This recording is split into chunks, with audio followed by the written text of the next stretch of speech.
Okay, so this is Ben Shepler, and I'm in Group 4. We're doing the environment, and I'm going to talk about President Nixon resigning.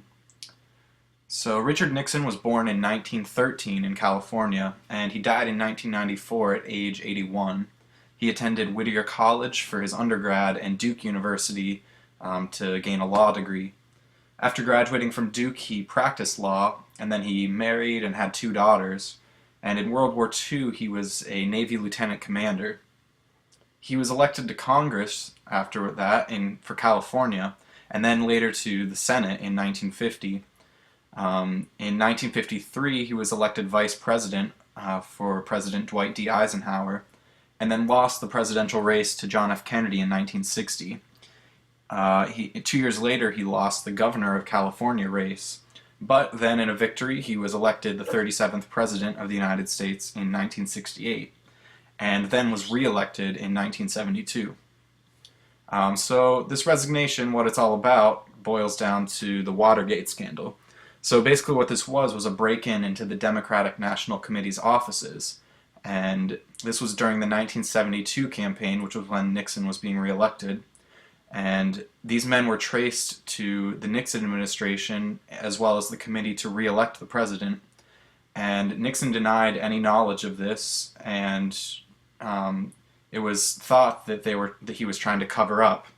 Many officials resigned as a result, and some officials were even convicted.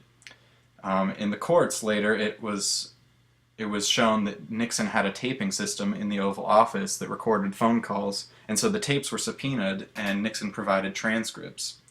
And again, Nixon denied any wrongdoing and claimed to not have any knowledge of the break-in or of any sort of cover-up.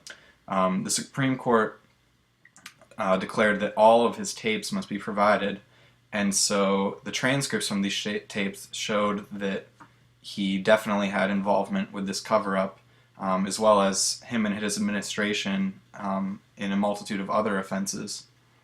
So he would almost have certainly been impeached. He had lost support of the Congress, and they demanded his resignation, many of his former supporters. So Nixon conceded and delivered a speech of resignation on August 8th, 1974.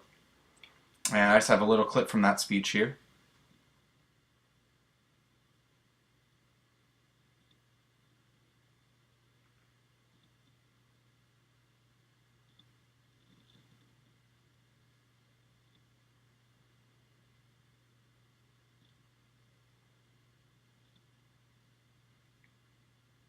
Okay, and that's it for me. Thanks.